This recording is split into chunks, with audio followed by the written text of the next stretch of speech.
What's going on, y'all? Welcome back to basketball, and more importantly, welcome back to our season preview series and the finale of our season preview series. This is the series where I break down all 30 NBA teams before the start of the regular season, and now it's kind of the boring part of the basketball calendar. There's not a ton of basketball going on. People don't really care about it all that much, but if you're like me, you're a basketball sicko, and you're trying to get ready for the season. Hell, at the time of recording this, the Knicks and Sixers already played a little game or whatever. It's really exciting, and we're trying to get ready for the season. Whether it's your favorite team or your opponents, you want to get filled in, and that's what I'm here to help you with today. In the final video of the series, we're covering the Minnesota Timberwolves. Sorry, Timberwolves fans, it's just how it worked out. Somebody had to be last, and it's you guys. We're going to be talking about in this video what the Timberwolves looked like last season, set some goals for them. We'll talk about what their offseason looked like. We'll do a complete roster, salary cap, draft pick breakdown. We'll do some mock trades. We'll go through rotation, lineup ideas, and then finish with the standings prediction at the very end of the video. But before we get into all that, make sure that you guys like, subscribe, and comment. I've responded to every single comment on my YouTube channel up to this point, and I intend to keep on doing so.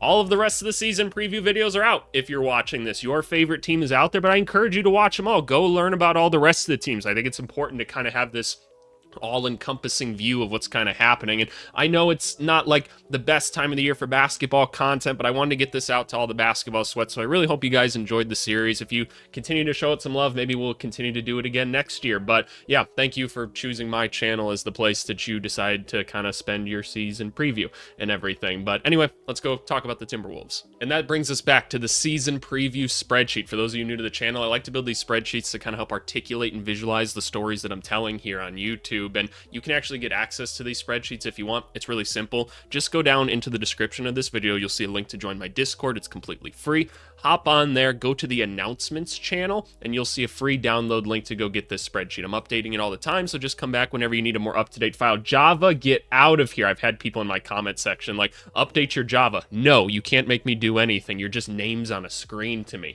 Anyway, let's talk about the Timberwolves. And just a little precaution thing, your boy's been traveling a ton for his business. For those of you that don't know, I run a basketball statistics and analytics company, and this is the time of the year where I'm helping out all my college clients. So I've been at D1 schools this whole week, just helping implement offenses, talk strategy, talk about how we're going to track things throughout the year. My voice is kind of shot. Yesterday I talked for 7 hours straight. Basically, I didn't eat any food, and I drank probably 1 bottle of water the whole day, and then I got back on a flight and went home. So that's the commitment level we're bringing today. We're still talking about this shit because I'm a sicko about basketball. Alrighty, the Minnesota Timberwolves, y'all had another good season last year. It started out crazy. All of a sudden you traded Karl-Anthony Towns while your boy was at a wedding, and somebody came up to him while I was on the dance floor, tie on head type of shit, and they were like, they traded Cat. They traded Cat. I was like, who'd they trade Cat for? I was like, Julius Randle.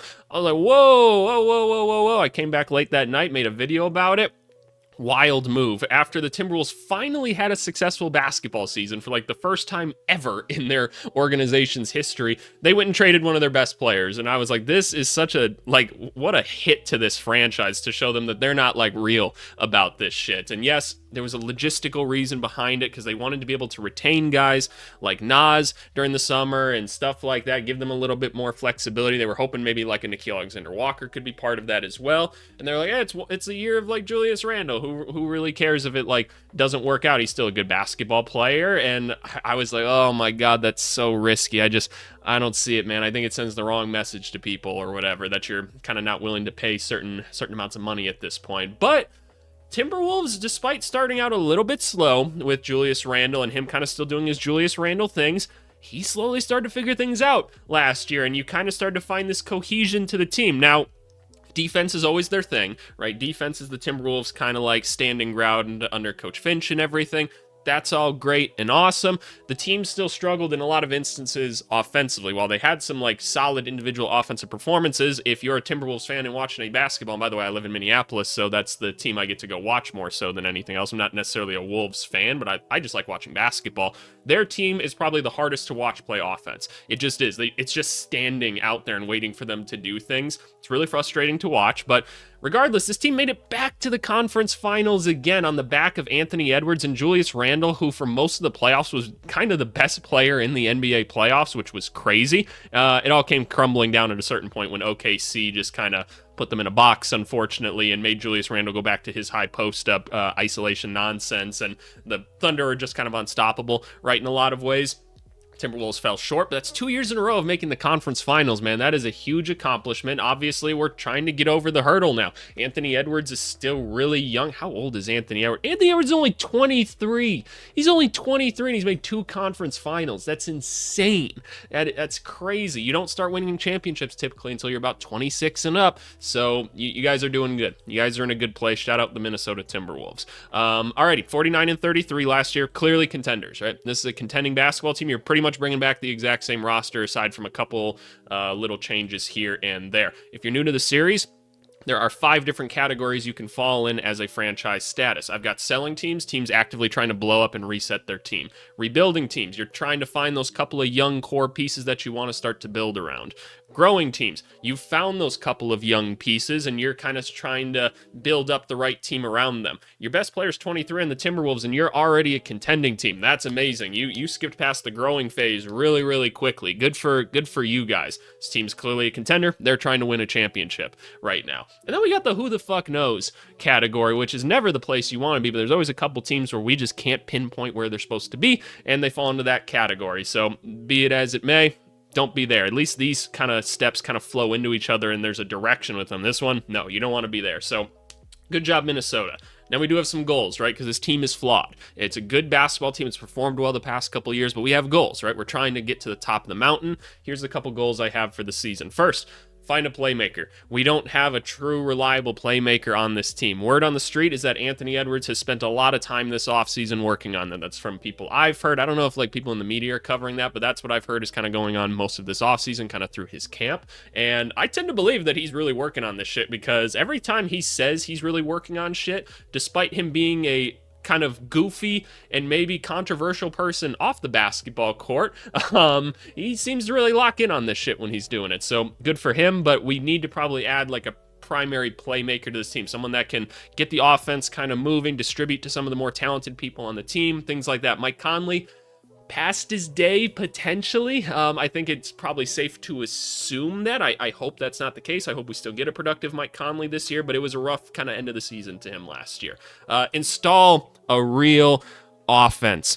Oh my lord. Watching Ant just try to do everything himself last year was so frustrating for me to watch. As somebody that's a big X's and O's guys, right? That's what I get paid a lot of money to do each day is look at this stuff, strategize it. This team, it just doesn't really show up with a clear offensive strategy ever. They just don't. It's all just, all right, let's let Edwards do his thing. Let's let Randall do his thing. It's so frustrating to watch. And we'll go over the specific stats later in this video. I don't even know what they are, but I can't imagine they're good. So we need to just install a real offense. Make it easier for all these talented guys to get some buckets, because if you can just have something on that end that can get people moving and get some people some easier shots, you're going to win so many basketball games it's not even funny because your defense is phenomenal. And then my final goal, Jaden needs to be able to contribute on the offensive end in some capacity. Dude's such a good defensive player, right? He's got a lot of talent, but there's just not much he's contributing to on the offensive end in the basketball court at all right now. You pay him a lot of money. He's got a lot of talent, and these 3-and-D wings can be such the difference maker and things. He's still a young guy as well, and if we can just get some solid contribution from this guy on a night-to-night basis, and that ties back into the real offense thing, if you just get him some easier looks, 6'9" dude, if you get him some opportunities getting towards the rim or something like that, anything, dude can punch it on people, right? Let's just make it easier for him, and then you've got such an elite talent that you can really incorporate into the overall scheme of this team. So those are my goals for this season. If we can kind of follow these goals and keep them in mind for the rest of the video, I think that'd be great because we're going to be kind of referencing them throughout. But anyway, let's go talk about what their offseason looked like. Okay, the off-season tab. This one is pretty simple to understand. Basically, I break it down into 3 little categories here. You've drafted players you drafted this most recent draft. Yeah, that's a lot of uses of the word draft, but you drafted these guys. They're going to be on your full-time roster this year. Player departures, the guys you had to say goodbye to. They were on your full-time roster last year. They are no longer going to be on it this year. They left for various reasons. And then players brought in, new faces, not technically in this case, but guys that weren't on the full-time roster last year, keyword not on the full-time roster, that will be on the full-time roster this season. The Timberwolves had a pretty simple offseason. It was very predictable what they were going to do, and yeah, they kind of just went about it and did it. The Karl-Anthony Towns move signified that they wanted to retain Nas. They were going to extend either a Julius Randle or a Nickeil Alexander-Walker, one of the two. They really couldn't afford to do all, and so this is what they ended up doing. But let's start off with the players drafted. I told you guys I run a basketball statistics and analytics company. One of the things I do as a service is I become a scout for an NBA team every year, kind of cover the draft, things like that. I just evaluate all the prospects and help them decide who they're going to pick. It's a lot of fun. And so if you want to, I'm clicking all the wrong shit today. I've got a prospects breakdown series here that you guys can watch. I broke down kind of a ton of the top prospects, and Joan Beranger is one of them that you can look at here. Joan is a pretty simple prospect to look at. He's pretty new to basketball, all said and done, but 6'10", stupid athletic center, right? He's just supposed to be one of your run, jump, and dunk type of centers, which is fine. Those are very useful players to have in the NBA. The goal is block some shots, go up, dunk the basketball, play in the pick and roll really well, get a bunch of rebounds. That's awesome. I personally, when evaluating him, was like, okay, yeah, like, and by the way, this is a pretty great draft class, so the talent you're getting at these, like, 20th picks are a lot better than what you normally get. Like, I think this is a fine draft pick for them, especially as they start to think about, like, Rudy Gobert down the line, and where does he end up going? Maybe he's a long-term replacement for that. That's awesome. I think that's a great project, and he's got great mentors for things. I don't see him as being a contributor right away in the NBA. Again, he shouldn't have a very complicated role, but he is pretty new to basketball. You've got a lot of people at the position anyway on this team, so I think you're fine overall, but just let this guy develop, and you could have an interesting long-term piece with the team. From everything I hear, he's pretty coachable, works pretty hard, so that's great. That's great. Don't mind the draft pick. They did have a chance to take a playmaker in Yakachonis, and I was a little bit surprised they didn't go with that, but be it as it may, it's harder to find big men, so I can't fault you for that. Player departures, Nickeil Alexander-Walker. It sucks to see Nah go. He's been a big part of your team for a while. 3-and-D dude and kind of a pseudo ball handler. You've had a lot of just pseudo ball handlers come in, guys that can kind of initiate some offense, maybe not at a high level, but it's okay. And so that was kind of his role. Shoot some threes, play some good defense, right? Be one of those guards that come off the bench and just is a very solid contributor for the group, and that's what he did. He went and got a nice contract with Atlanta. He's going to have a nice role for them there. You couldn't afford to keep him anymore, and that's what happens when you have a good basketball team. But it was easier to let him go because you did discover that you have some pretty interesting young talent towards the back end of your rotation that you're going to be able to throw in now, and they're going to be a lot cheaper. So you shouldn't feel too bad about him going. Josh Minot, younger project that you had on the team for a little bit. Big athletic wing that really didn't contribute much offensively at all in his time here. Defensively, he was not bad, but he was also supported by a bunch of other good defensive players, so maybe you expected even more of an impact.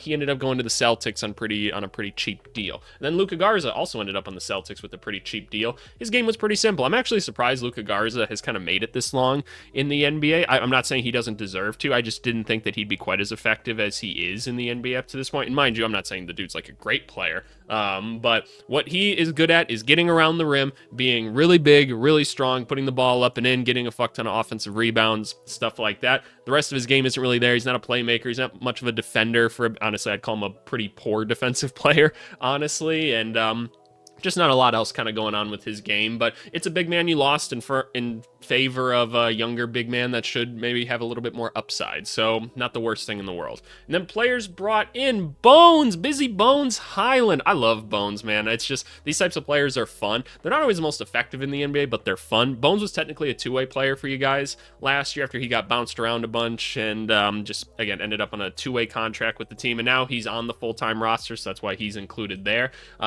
These smaller guards that really are just out there to kind of like initiate offense and just like score, be a spark plug type of player, have a very specific role. You can't play them a ton of minutes ever unless you're just kind of desperate for offense, but These guys are to go out there, score a bunch of points, and usually not play very good defense because their size really kind of inhibits them from doing so, but they will generate offense for you. There's not many guys like this that exist in the NBA anymore, but there are a couple. We've seen Bones Highland have very impactful offensive roles on teams, but even though he's not like a great playmaker or anything, he can just go out there and get you some buckets, right? That's why they call him Busy Bones. I will give him credit. He's very... he works his ass off on defense. Like, he's in the passing lanes, he's poking balls free, stuff like that. I like that he can kind of get the fast breaks going or whatever. But again, smaller defenders, always going to struggle. But, you know, he's on a team where he's got a lot of good defenders around him, so maybe that helps. And it's just cool to have this kind of spark pluggy type guy on a team that needs some offense. So there you go. That's your offseason overall. Nothing too crazy. Overall, you lost Nah. That sucks. You got a new interesting prospect to look at. You brought in another offensive guard. Fair enough. You do still have an open roster spot on this team, and it'd be nice if they could add another playmaker in some way or fashion. I'm not going to say I'd love to see Russell Westbrook on this team. I'm not saying it's a good fit at all. I just really want to see a Russell Westbrook, Anthony Edwards, like, fast break and one of them throw the alley-oop to the other. I think that would be the most energetic, like, lob maybe in NBA history, and that would be, like, sick. So that's just me being a basketball fan and wanting that. But overall, fine. Off-season, it's exactly what we expected. Good for the Timberwolves. Let's talk about the rest of the roster. Oh boy, am I in talking mode today, man. I've been talking so much over the past, like, couple weeks. Good lord. The roster breakdown tab. If you've been on my channel for any amount of time, you've definitely seen this tab. It's a really nice one that we use in a bunch of different series. I like it because it gives you this kind of like all-encompassing view of a bunch of different things going on with the team. You've got the roster with the salaries and the options and some stats to go over. You've got the team salary cap situation, the draft pick and asset situation, then the thing nobody ever gets mad about, the depth charts here. Billy's been surprisingly quiet in the comment section lately, but we're watching you, Billy. We're always watching you. And by the way, are these new photos? Did these get uploaded? Since when is Rudy Gobert bald? Like, media days have just happened, so the images might have been updated on the places I scraped these from, so that could very well be what happened. I didn't know Jaden McDaniels be looking like that nowadays. Like, ooh, motherfucker looking scary. But anyway, let's kind of do the roster breakdown here first. If you're new to the series, AVC, what are these numbers right here? These are EPM numbers. They stand for estimated plus minus. That's basically this really, really advanced statistic we have in basketball that tells you how good somebody is at offense, defense, and then overall as a basketball player. I'm so glad this is the last time I have to give this little spiel for a little bit. Basically, I then take those numbers and then index them and normalize them so you can get this 0 to 100 score, comparing them against everyone else in the NBA, 0 being the worst at something, 100 being the best at something in the NBA. As always, my disclaimer: guy that owns a basketball stats company. No stat can completely capture all the context and nuance that exists in the world. So just because this says, like, hey, Rudy Gobert, 96th percentile defensively, and mind you, he is a very good defensive player, but you should ask yourself why. Why is it so high? Is it because of the team he's on? Is he just that good of a player? Is it the certain scheme that's being run? Like, why is this person struggling offensively a little bit more? Like, it's not just this person's bad, this person's good. There's a lot of context and nuance that you should ask yourself, right? Be a good critical thinker. There's not enough good critical thinking in the world, and you need to be able to tell the whole story in order to accurately use statistics. So, all right, all that being said, Ant-Man Anthony Edwards, one of my favorite basketball players to watch, man. The dude is electric. I don't have to explain to you guys how good Anthony Edwards is. Now, context. Defensively, his number is a lot lower than maybe what a lot of us would expect. A lot of us know Anthony Edwards can be an absolutely lockdown defender when he wants to. It's not always the case with what he does. In the playoffs, he tends to turn it up quite a bit, which is fine. He has to carry the load offensively a lot for his team.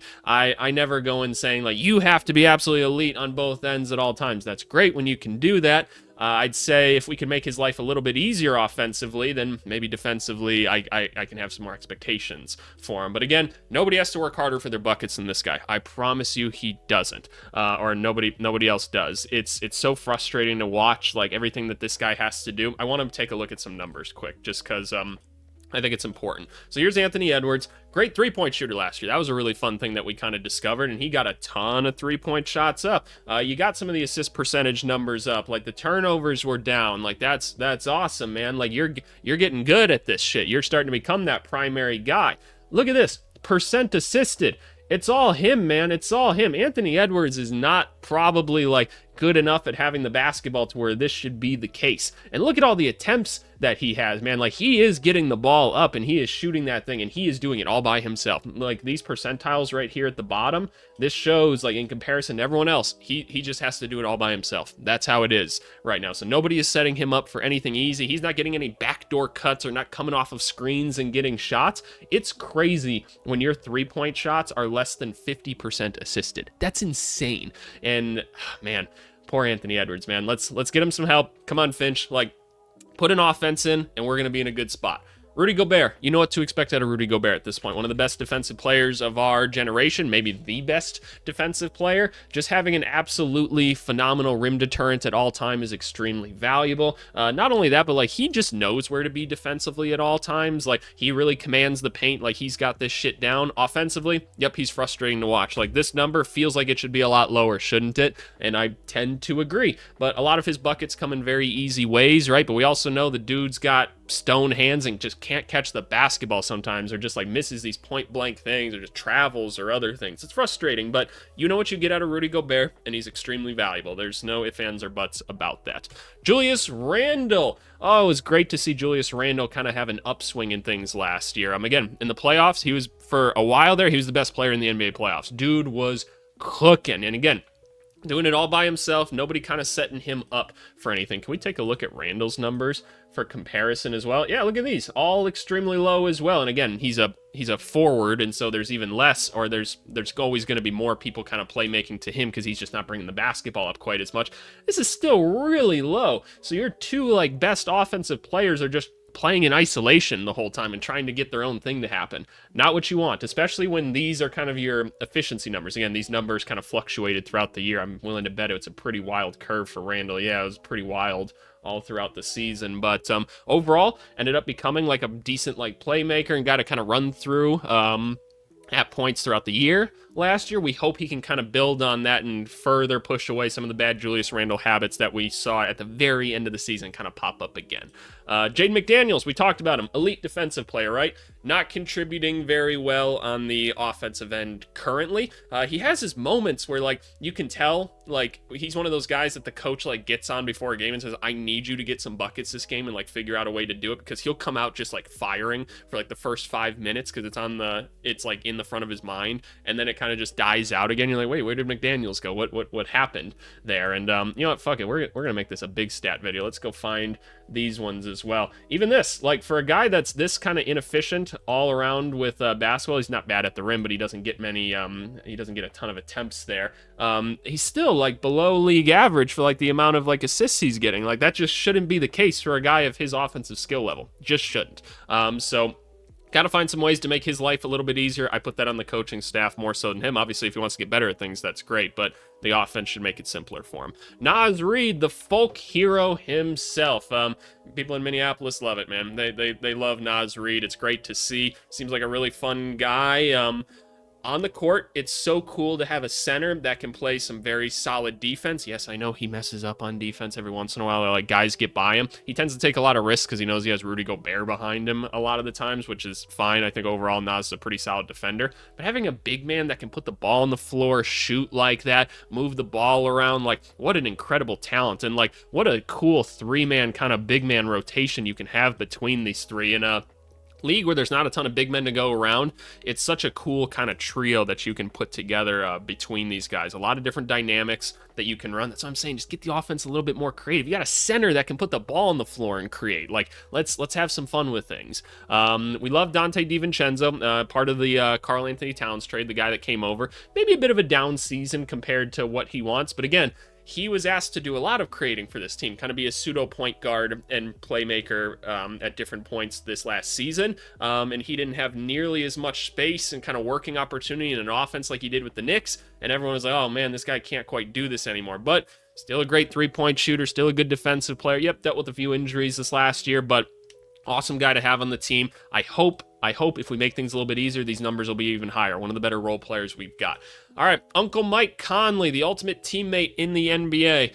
Logically, there's something to be said about maybe trading this $10 million right now, but I think we all know this guy's just too important to the culture of this team and just being the leader of this team. That's kind of his role at this point. I presume he'll still be the starting point guard this last year, and overall his numbers were pretty good, but let's take a look at these numbers here. So here's EPM. Is this for this last season? Can I get something like, oh, that's expected. That's why it's looking a little weird. Yeah, we had a bit of a drop off at the end of last season. It looked like dude ran out of gas, and he ran out of gas quick last year. You really couldn't have him on the floor in the playoffs. It was looking that rough. We hope he's still got some gas in the tank for this season, because that'd be awesome, and we need his skill set on this team. It's just a stable force, but we'll see what ends up happening. Rob Dillingham, rookie for the team last year. I gave the Wolves a lot of credit for making the smart move and trading for Rob Dillingham last year, because otherwise they just wouldn't have gotten to use a certain pick or an asset for a little bit because of how the aprons work. They added a guy that I had no idea how he was going to fit on any team, because I'm like, he's a Bones Highland type. They're really a very similar player. Smaller guard, creates offense, like maybe not the most efficient. He's going to take some time and to develop or whatever. He's going to need a big defense around him. It's a whole thing, right? Sorry, I had to take a call and I forgot what the hell I was talking about with Dillingham. Basically, I think he ended up in a good spot because he's going to have a lot of good defensive players around him. They need spark plug offense on the team in some capacity. I don't know if he's ever going to be a starter, and his playing time last year was pretty limited, and that's understandable, but I will say I was a big advocate last season for how kind of rough the offense looked at points last year, that I'm like, I say you throw the young guys in. Like, they're going to make a lot of mistakes out there, but at least they'll get the pace up and you can get some easier baskets by getting in like transition and moving the ball around a little bit more. So I was a proponent of that last year, but I don't think he had to do it. We already talked about Jean Beranger. Terrence Shannon Jr. You guys know on the channel we're big TSJ fans, man. A guy that I was a lot higher on coming out of the not so great draft class than most people were. And I was like, hey, I promise you guys, this is maybe the most like ready guy for the NBA in the class. Like, put this guy out there. I think he can be a borderline starter in the NBA kind of day one. Creation ability, solid defense, incredible athlete, right? There's a lot of skill to like in this guy. Timberwolves fans, about halfway through the season, you started to pick up on it too. You were like, this guy's crushing it in the G League for us, which doesn't always say much, but the little bit he's been out in the court, we really like him. Don't mind these numbers too much. It's very limited opportunity on the basketball court when looking at these, but all of a sudden you threw him in the playoff series. Dude was making plays because he's our favorite guy to watch in transition in the NBA. As soon as he gets that ball, he is head down, legit head down, running in a straight line as fast as he can to get up towards the hoop. And he's good at it, man. Like, he'll finish it. So Coach Finch has come out and said already, he's like, yeah, my bad. Should have played him more this year. I promise you he will play more next year. He's going to be a bigger part of the team. We're excited to see that this year. I think this guy can be really a two-way threat for this team going forward. I'm excited to see him with a bigger role. Already talked about Bones. Joe Ingles, another vet to just have on the team. It's great to have these locker room guys. Good job for the Timberwolves for doing that. Not much he's going to contribute actually on the basketball court. He's just the connector between the coaches and the players. That's what he's out there to do. Leonard Miller, younger guy you've been maybe trying to develop as like a stretch big for a little bit. Not a ton to talk about there. Very limited minutes for the team. Jalen Clark, last guy on the roster here. Here's an interesting one. We have a very elite defensive guard here in Jalen Clark. When he is out there, defense happens. And we like defense on this team. What's interesting is we also have a 40+% three-point shooter in somewhat limited attempts, but a guy that he was hitting his threes and he was playing good defense. He doesn't do much else for you. He's not playmaking, he's not creating, he's not getting to the rim, nothing like that, but he's playing lockdown defense and he's hitting threes. We can find a role for you. That's part of the reason between Terrence Shannon and Jalen Clark. We were like, okay, we can find an Nickeil Alexander-Walker like minutes replacement out of one of these two guys. If not, maybe both of them finding their way into the lineup, right? So we're excited to kind of see these two hopefully have bigger roles this year. That's kind of it for the roster. If we can just talk about the depth chart quick, and again, open roster spot, I'm presuming they're going to hold it open for this year until they can make like other moves if needed during the year. Big man rotation, debatably the best in the NBA between Rudy, Randall, Nas. You got some interesting younger prospects you're trying to work on here. In terms of forwards, between like McDaniels, like obviously Randall falls into that. Terrence, Shannon, Ant-Man can kind of play there. Maybe even Clark is a smaller forward. You could maybe do it. I think you're good there. Guards wise, Love it as well. Dante, Clark, Edwards, like Conley's fun. We'll see if between Bones and Rob, like you're definitely not going to play both of those and it'd be limited minutes for either one of them because again, that's just the kind of role these guys play. You got some spark plugs here. Again, we don't really have a creator still, like a true kind of creator, and once upon a time that was Conley, but probably not anymore. So that's why the theory of if we could find a way to get a playmaking guard on this team in a not so inexpensive or in a not so expensive way, that'd be ideal for this team. Moving on to the salary cap portion of things. If you're new to the channel, basically there's 4 levels to the NBA salary cap, really brief description of them. The cap line itself, once you cross that one, that's why this number is at 0. The Timberwolves have crossed it. You can only re-sign your own guys to anything more than a minimum contract. The scary line is the luxury tax one, that they've crossed that one. That's why this one is a 0. Once you cross that one, your team gets way more expensive just to literally exist. And every year you spend over the luxury tax, it gets bigger and bigger and bigger until you eventually pop because you can't afford to exist as a franchise, really, at a certain point. And that's why the Timberwolves or the Celtics had to trade a bunch of guys this offseason. It's okay for the Timberwolves to be over that cap or that luxury tax. They're trying to win a chip. I totally understand. The aprons, these are newer things the NBA has added. If you want to see all the implications behind the aprons, go ahead and read them here. Just pause the video and see all of them. But basically, all you need to know is as you go deeper into these aprons, it gets more and more challenging for you to do things with your roster. It's harder to make certain trades. They put all these rules and regulations on. You can't use these draft picks anymore. You can't do this, you can't do this. Timberwolves seem to have a pretty good understanding of how to maneuver this stuff based off a lot of the moves that they've made. They're over the first apron right now, and I believe that they could be anywhere between like $5 and like $3 million from the second apron, depending on how you're counting like potential incentives and other things right now. But obviously not trying to cross that second apron this year. We want to kind of stay where we're at. So we don't have a ton of flexibility to make moves this year. If we're making trades, it almost certainly has to be for less salary at some point. So I think they're fine. I think they're in a fine position for where they're trying to be right now, but it's good to know those stipulations. And then draft picks. Not a ton of picks overall. Yes, the Gobert thing happened. You traded a lot of picks. It's funny, when you go back and look at it, though, considering the fact you've made 2 conference finals runs, you've had Rudy Gobert, who's been a good defensive player, and you look at what the Jazz like actually got for a lot of that stuff, that trade looks pretty good now. It looks pretty good. So good job, Minnesota. You brought in a guy to kind of help jumpstart the franchise a little bit more with a young superstar in Anthony Edwards. But you got some solid assets here. You can use maybe some of these second-round picks to maybe go get you a playmaker or something this season. So, okay.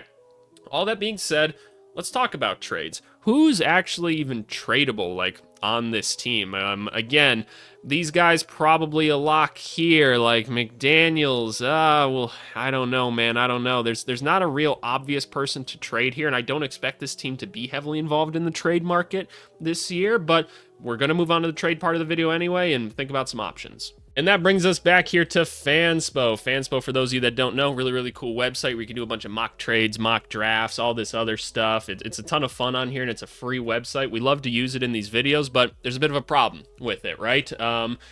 The people that run the site, because the website's free, and this is just my theory, aren't totally incentivized to come and update the stuff all the time. So this trade thing here isn't exactly up to date. You're not going to see any of the rookies in here. Not all the numbers are up to date. And this is not me shitting on them. This is just the plea we've made in every video of this season preview series. Like, Fanspo people, come back. We want to use your app. It's so nice. It's so well made. Just please update it. That'd be great. So thank you very much. But instead, we're going to use Spot Track. They update all their numbers right away. They've got a beta trade machine. It's not as good. It's not as easy to use and stuff, but it's fine. So we can use it for the sake of this video. Okay, as we were kind of talking about trades, I don't see a reason to ever move any of these guys at this moment in time. Nas, keeping him around. McDaniels. If the right thing became available and the offense wasn't clicking, maybe, but I don't see a reason to. Dante's a really valuable piece to this team. Conley, again, logically, basketball on the court-wise, it maybe makes sense to try to move him, but I just don't think you can, right? There's just other reasons that you can't. Rob, if the right thing became available, I'd do it for sure. I probably would, just because, look, I don't think you have like an elite prospect here, but I think he's interesting. Joan, you're definitely keeping him around. Terrence Shannon, there's nothing you would even get for his amount of money and the potential value that he has that would make sense to move him. None of these guys really have a ton of value except maybe Clark, but like for the money for the production, it just makes sense to keep him. So what are we doing? Is Rob the only one we can really consider moving on this team? I guess we should even just see like what type of playmakers and like guards even exist out there for a cheap amount of money that would be a potential playmaker for us somewhere under a Rob Dillingham. Conchar, Hardy, no. Casey Wallace would be great. I don't think he's going to be available. D'Lo, tried that already. Chris Dunn, no. Beal, no. Topic, no. Mostly just because not proven or anything at this point. We know nothing about him. Alvarado would be kind of cool, but I don't think that's the option either. Rollins, maybe. I don't necessarily think so, though. Pods, there's no way he's going to be available. Yakachonis, again, a guy I kind of wish they would have drafted. I think he would have been a great fit for this team, but is what it is. This is where we are now. Melton, AJ Mitchell. If AJ Mitchell became available at some point, I'd be very interested in that one, but I'm not sure he will be. Marcus Sasser. That could be an interesting one. I don't think PR-wise, the basic NBA fan could understand maybe trading a Rob Dillingham for a Marcus Sasser, so I'm just going to ignore that one in general, even though I would personally be interested in something like that. Cole Anthony, no. Not quite what we're looking for. Clarkson, no. Dinwiddie, it's not bad. It's not bad. At least he could like play without the basketball, but I'm not trading like a Dillingham for him or anything. So I don't know. Like Aaron Holiday's going to be too valuable to the Rockets now. Otherwise, I'd maybe look at him. This is the tough thing, man. So it's almost like we have to go to like probably like free agency and take a look and see if there's something that we can just find there. Maybe it's like the buyout market or something like that. I don't know. Let's just take a quick look and kind of see what's available out there just at the guard spot. Beasley would be really cool to come back for this team, but I don't see it. Again, I think Westbrook would be cool. Is what it is. I don't think you need a Corey Joe necessarily. Payne, Monte Morris. Did Monte Morris not sign somewhere? Is he just like... He's being given a chance somewhere, I believe, right? Banton? I think Banton could be kind of interesting for this group, actually. Lonnie Walker? No, not exactly what you're looking for. Ben Simmons? Yeah, let's not do that. Markelle Fultz. If you just want the playmaking and defense, sure, but I'd like someone that can put the ball on the floor and create a little bit more than that. So it's kind of tough pickings. Again, might be watching the buyout market, seeing if you can't do something with that more so. Otherwise, like, look, I kind of don't want to waste your guys' time. I don't think this team's going to be very involved in the trade market. It's kind of hard to maneuver their financial situation with where they're currently at, and I don't think there's a lot of people that you necessarily want to trade with this team. I will say, I think there's something to be said about this core of the basketball team that is the Minnesota Timberwolves. Ant is still very, very young. And if this group kind of doesn't make it as far like this next season, I think some questions are going to be had, right? Like, how worth it is it to have like Randall plus Gobert plus McDaniels and all these guys around Ant for the next like coming years? I do think you should prepare yourself to maybe have the discussions this offseason about what it looks like to do a soft reset after this year. You did just make 2 conference finals, and I'm just saying, this is just me thinking about all angles, right?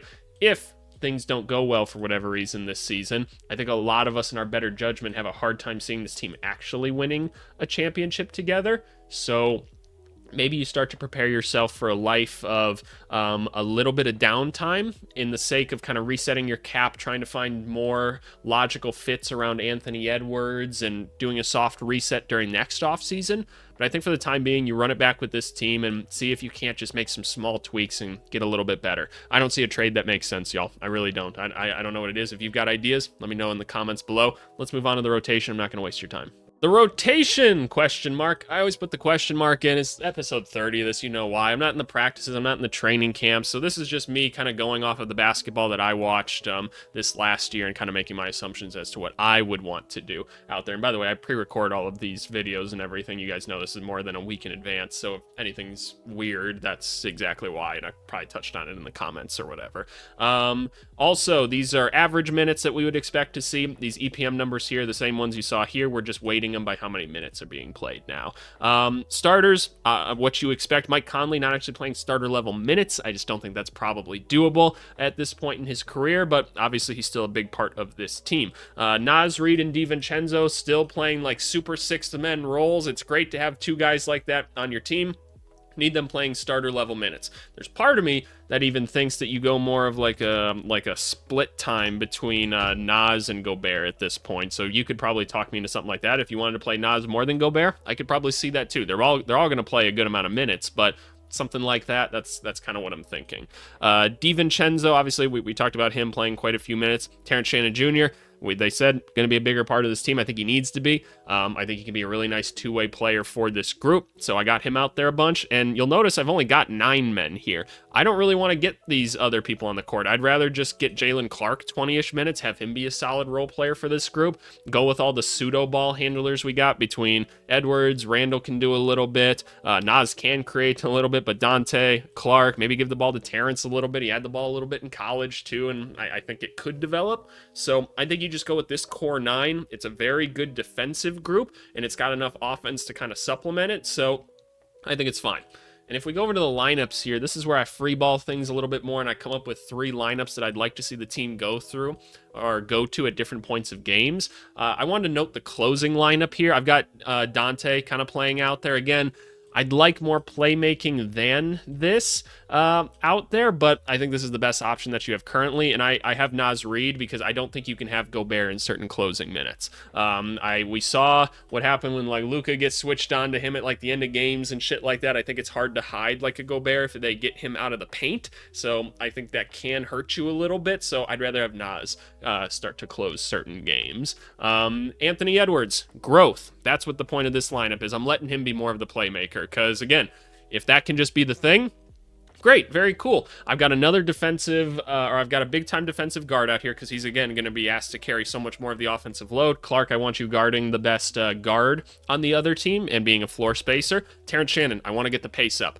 So Terrence Shannon and Naz Reid and Clark are out there to try to up the pace a little bit with him. I want him getting rebounds and taking off with these guys. I think that's a really cool way to kind of start to grow Ant in a little bit more of a playmaker role. And then I got Gobert out there as well, just to maybe run the pick and roll with. Gobert's still pretty solid at that part of the game if you just want him running towards the rim and run, jump, and dunk. So I think that could be a cool way to develop him as well. And then we got the slow lineup. If this team gets a lead early on, defensively they can be elite, and that's why we've got this group out here for this defensive number. Slow the game down, take away possessions, and that's how you start to play the game of chess with basketball. So I got Conley, who can still kind of run that pick and roll with Gobert like he loves to do. That's a good way to go about things. We can dump it to Randall, let him kind of cook for a little bit, run some offense just by himself, slow things down, and then again, just defense, defense, defense kind of around all of those guys. So that's the idea with that one. But with all that being said, we've covered a lot in this video. Obviously want to know your thoughts on all of this stuff, but let's move forward to the standings prediction part of the video.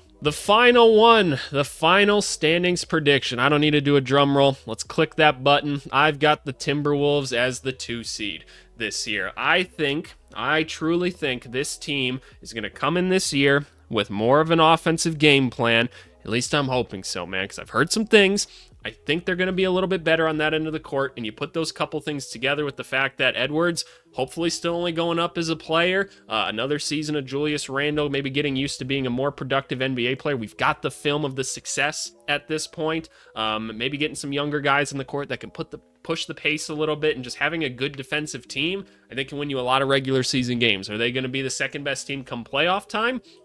That's another question, right? I truly see these kind of 8 teams here as being like legitimate contending teams this year, that if they made the finals, I wouldn't be completely shocked.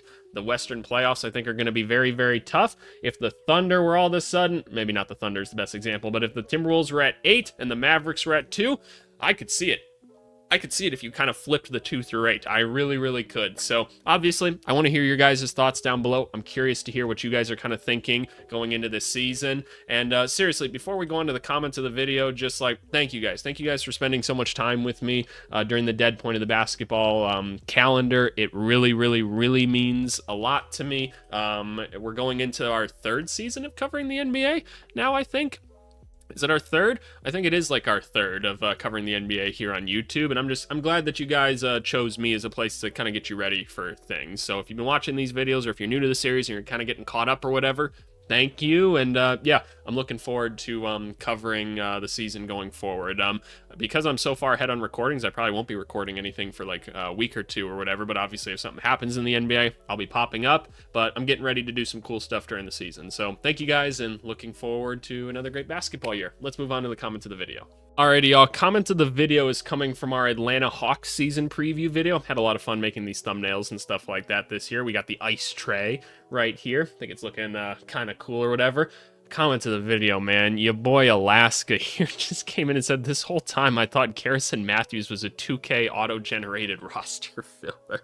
That's diabolical, man. That's fucked up, man. Garrison's cool. He's one of the coldest white dudes we got in the NBA. There was a lot of good basketball conversation happening in this one, but I read that one and I was like, oh my god, like what's going on here? But regardless, thank you guys for all the great basketball conversations. If you want to have more, go join the Discord. Link is in the description right here. It's also where you get access to this cool spreadsheet. Again, I'm updating it all the time, so just go get a more up-to-date copy whenever you need it. It's on the announcements channel there. But yeah, I seriously appreciate you guys. Like, comment, share the video, do all those things to kind of boost these videos up, because they're not always going to get the most attention out there. But yeah, say hello to your nanas for me, and let's get ready for the season, y'all. Thanks so much. Bye.